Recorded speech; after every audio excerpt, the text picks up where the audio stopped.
pointless. Relax, stop taking notes, this is going to be fun. I am John Collins, I am the world record holder for paper airplane distance. If you have not seen the throw, hopefully here it is. Which one of these things advances them over there? Go back maybe. Can we just hit play on that? Here we go. The world record throw, everybody.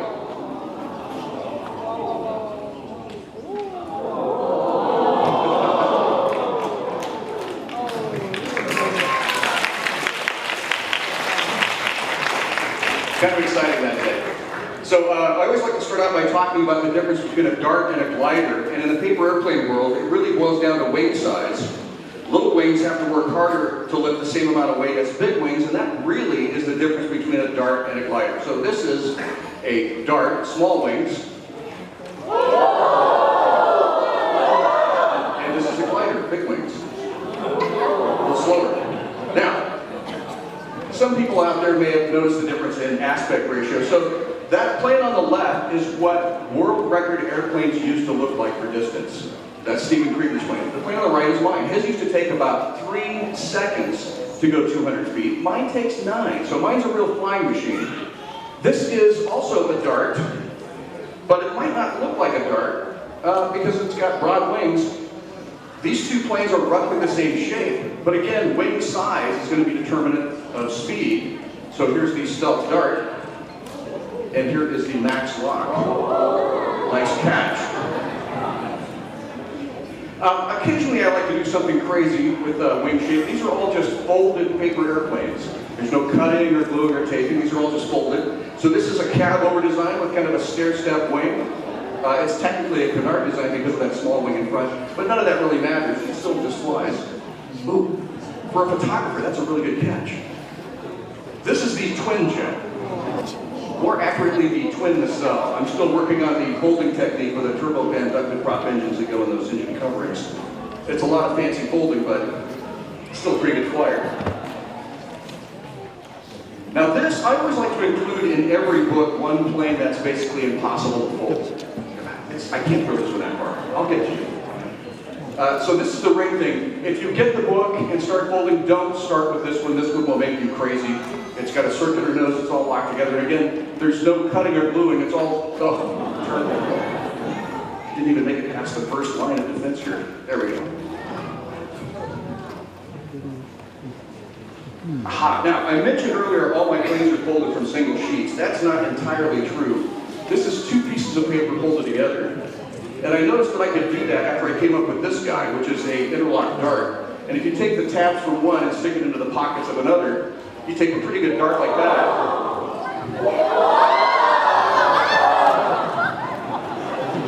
And you turn it into a biplane that flies like that. This is a plane I'm particularly proud of. This is called the Starfighter. It won an international distance competition. It's not the world record holder, but it is a good plane. Now the trick with winning this particular competition was that you had to throw your plane, or you had to ship your plane all the way to Spain. Somebody else was going to throw it, no big deal, but shipping is the big problem. Here's how shipping works. If you take a plane that's flying pretty good like that, you put it in a box. I got that one. Easy there, Big Bill. I'm still working on that one. Thanks. You put that in a box and hand it to the FedEx guy, and even if the tail feathers get bent just that much, a plane that was flying really good is no longer flying good. So step number 1 in winning that international competition was beating the FedEx guy.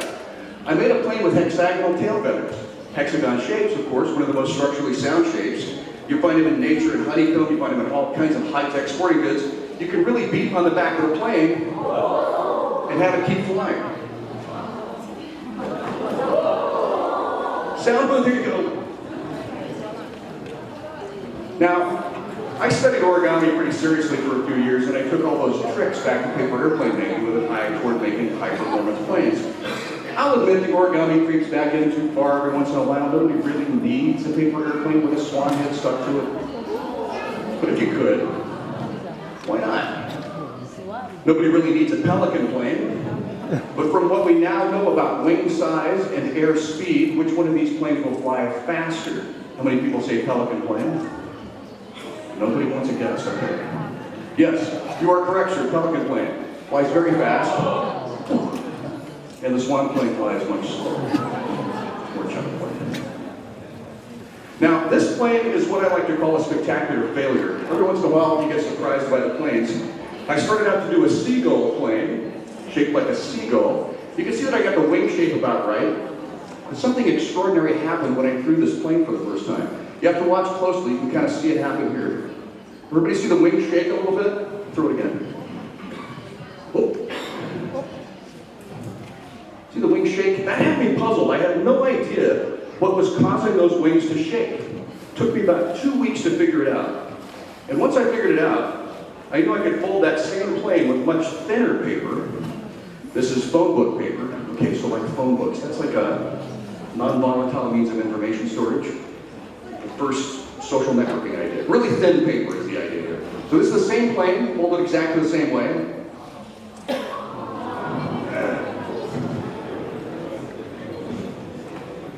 A little slower for the translator. Sorry. I was told we had time limitations. This is no time limitations for me. These guys want to have lunch though. So this is the same plane, folded exactly the same way. And so what's happening here? First of all, it's very, very lightweight, very flexible. And when you look at the back side of the plane, the bottom of the plane, you can see a lot of layers toward the tail. That makes the plane tail heavy, and that makes it want to climb. So it climbs and the wings press together. At the apex of the climb, the more pressure, the wings relax, and the plane flies and stalls, and flies and stalls. So it's actually a terrible aircraft, constantly stalling. But it's a fun plane to watch fly. It's the bad plane.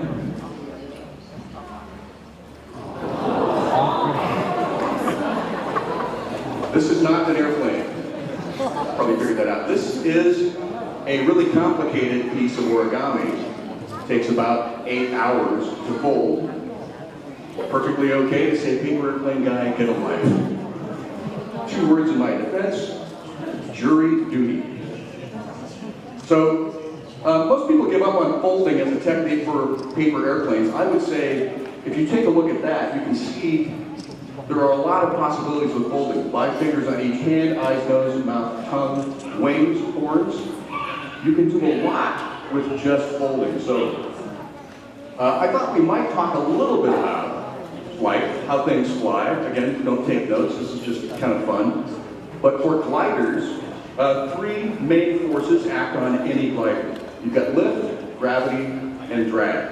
And in the paper airplane world, it's important to remember, wings or not, any object rotates around its center of gravity.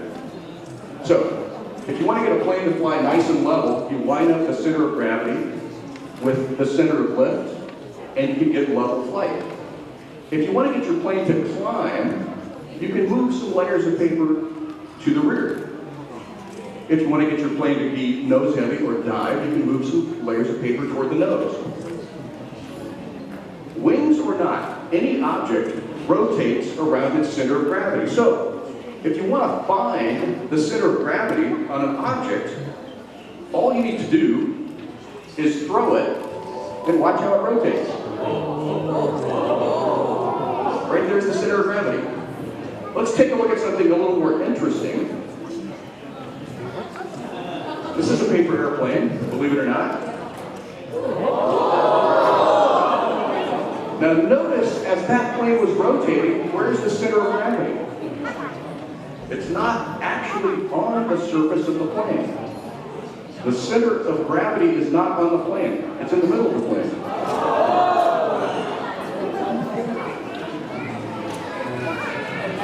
So most people always want to know, how do I control my plane? How do I get my airplane to do what I want?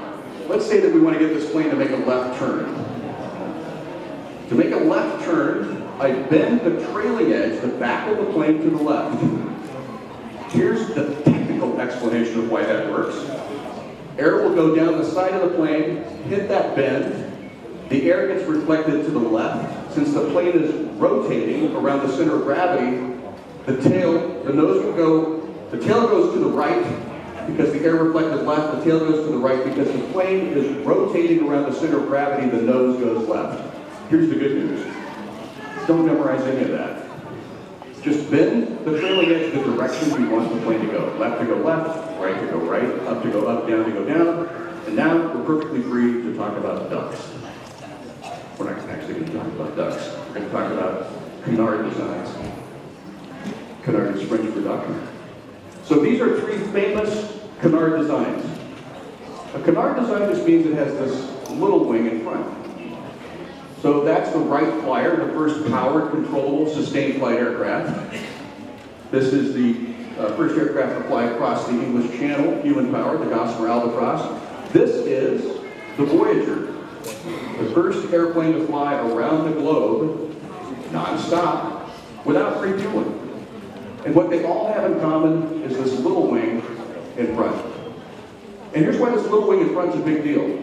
If you angle this little wing at a higher angle of incidence, you just tilt it up more than the main wing, when the plane gets close to stall phase, the little wing stalls first, dropping the nose down, and the main wing keeps flying.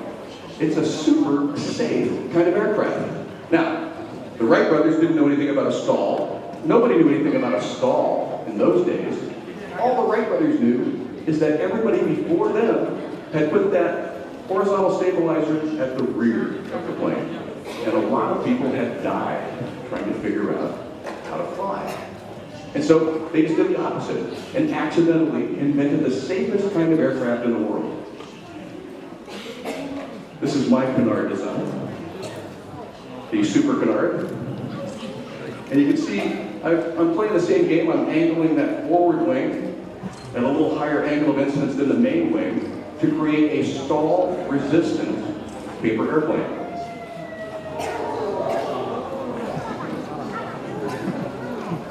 Now, when I'm not working with a whole bunch of people that are willing to retrieve my planes for me or throw them back, and I'm just throwing airplanes at home, it's nice to have airplanes that do this.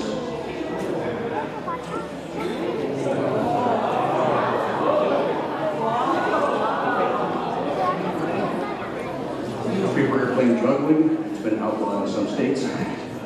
So most people guess when they see that fly for the first time that I've bent some rudder control in that to make it go left. That's not true. It'll circle left. It'll circle right. And if I throw it straight, it does a loop. So how can that plane be doing three tricks with no adjustment? So again, it comes down to two things. The first is dihedral angle. So dihedral angle works like this. Positive dihedral angle gets the center of lift up above the center of gravity. So that when the plane leans over, it has kind of a pendulum effect and rocks back to neutral. So this plane has positive dihedral angle. The wings are sloping upward as they leave the body of the plane. So if I throw it leaned over, it rights itself and keeps flying straight. Good catch. So again, the center of lift is up over the center of gravity. So the boomerang plane has a negative dihedral angle. The wings are drooping. So if I throw it in a banked attitude, it stays. It stays in a banked attitude. And because the center of gravity is just a little bit behind the center of lift, it climbs its way to circle back to me. Now, there are a number of planes with negative dihedral angle designs. This is the Fat Glider, negative dihedral angle, circles back. This is the Max Lock, you saw it fly earlier, negative dihedral angle, circles back. But if you're the paper airplane guy, what you really need is an airplane that flies out, flips over, and flies back upside down. Whoops.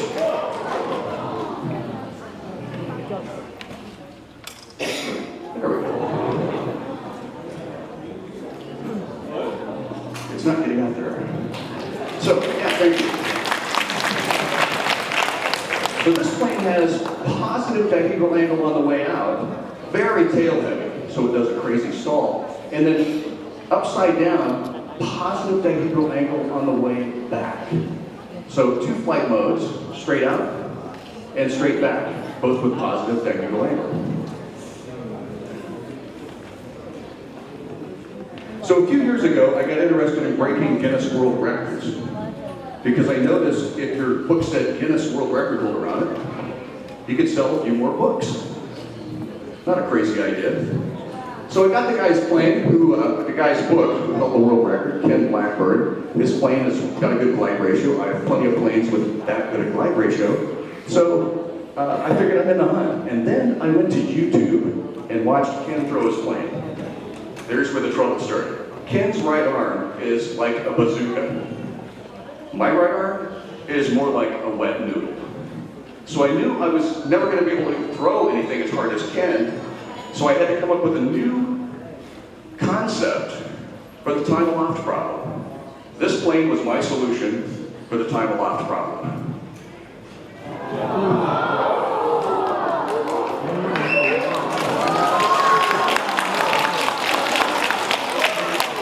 There you go.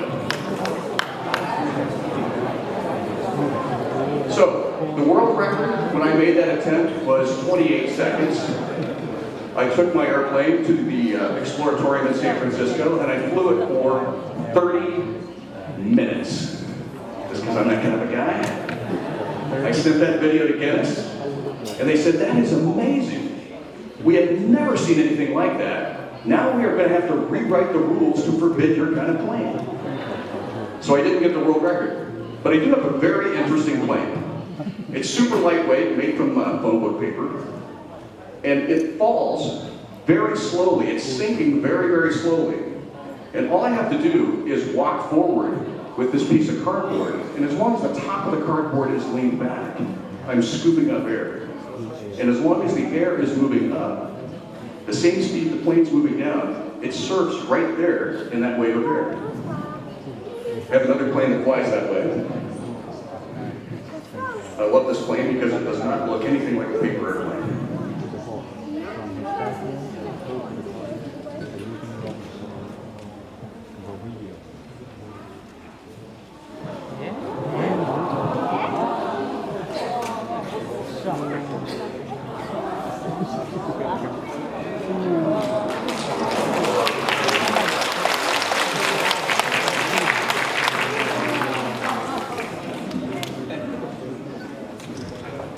Tumbling wing. So it's just one long strip of paper. One edge is bent down, one edge is bent up. That's what gets it to tumble. And there aren't any real rules. You can make these guys almost any size you like. Here's one that is so small. And it's made with tissue paper, like you might wrap a gift with. This one is so light.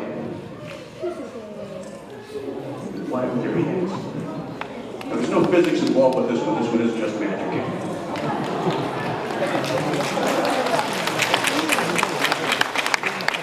Super lightweight. Really love secret.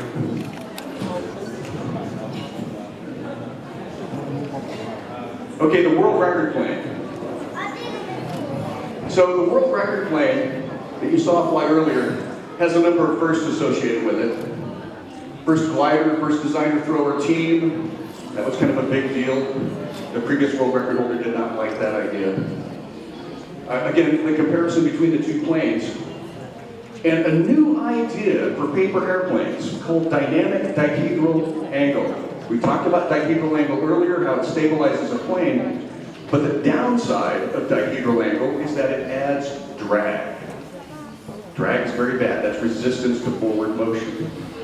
So in a perfect world, you'd have a plane with flat dihedral on the launch when it was going very fast, so it could have low drag at high speed. And then as it slowed down, you could crank up the dihedral angle. If you could do that somehow, you would have a perfect paper airplane. That's what this plane does, sort of. So I take advantage of this idea. When a plane is traveling very, very fast, the airflow is leaving very close to the nose. As it slows down, air can adhere further back. So I put less dihedral angle at the nose, and then rake up the dihedral angle at mid-wing. So when the plane slows down, and the airflow adheres further back on the wing, the plane actually encounters higher dihedral, changes its shape in flight based upon speed. Okay, so we have some paper in front of the other speakers. Can we turn the air conditioning back on? Or shut that off? We're all sweltering here. Everybody have paper? I want to walk you guys through the world record plane. You throw it. I take it. We can hear conditioning back on. Benson. Okay, step number one is to take the top of the paper over to the side, make a big diagonal fold.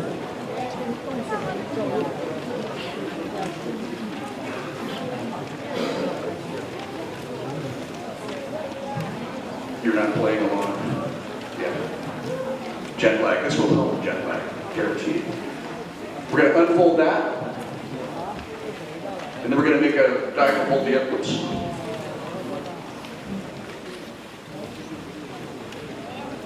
And make a diagonal fold the other direction. So now I'm missing a step there. Anyway, big X on the page. What do you want? 2 diagonal folds.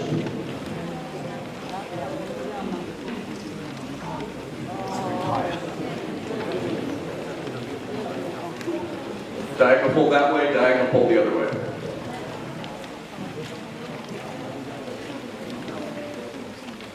Then we're going to take the right-hand corner, or the right-hand side of the page, from down here, all the way up to this corner, we're going to lay it against that edge, so it looks like that. Lay it against the crease, lay it against the diagonal crease. So starting here, going here. And then we're going to do the same thing to the other side.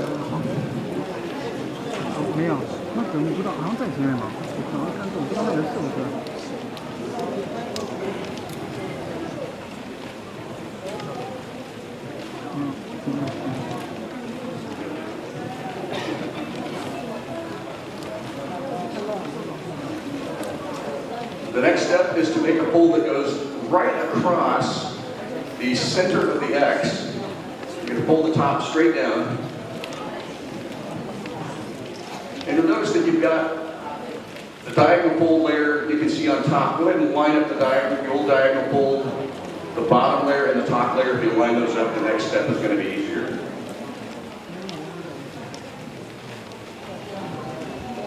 And we're just going to follow the existing creases. No new creases here. So we've got both creases from the old diagonal folds. We're just moving those flaps to the center. So we were here, we're just following the existing creases and going there. Photograph with my hand, holding those flaps down. Okay, yeah. Oh, okay, so you need to go across right there. Follow this guy, he knows what he's doing.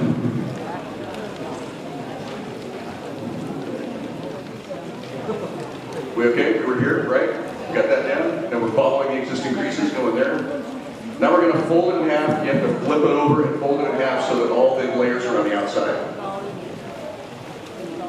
Right down the center. There you go.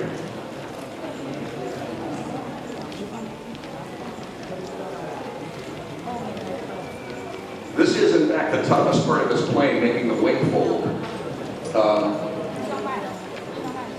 It's not a standard kind of wing fold. You have to keep an eye on this edge up here, that top edge. When you fold the plane down, we're going to fold it all the way so that this corner gets covered. This corner, the rear corner gets covered. So you start rolling it down, and then just as you cover that, that's where you make the crease. You guys get that? That's a tough one.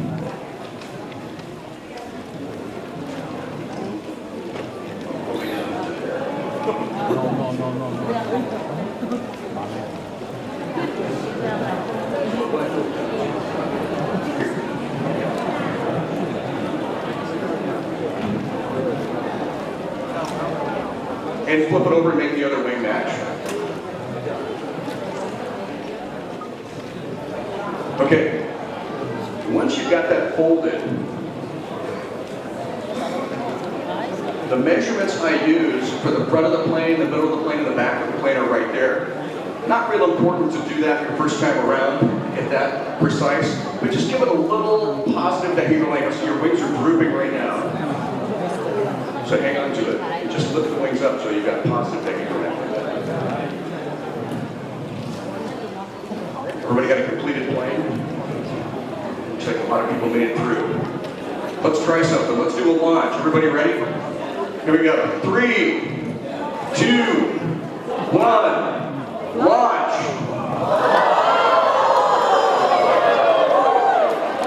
Nice. Chaos. So, just one more thing before I get out of here, before I get you guys to lunch. I come to places like Shenzhen and science museums for a couple of reasons. Reason number one, I'm a show-off. You guys have figured that out already. But number two, and way more important, I believe science is incredibly important. We have a number of global issues that are only going to have science-based answers. Water shortages, food shortages, energy shortages, a little something called global warming. We just don't have any spare brains on the planet.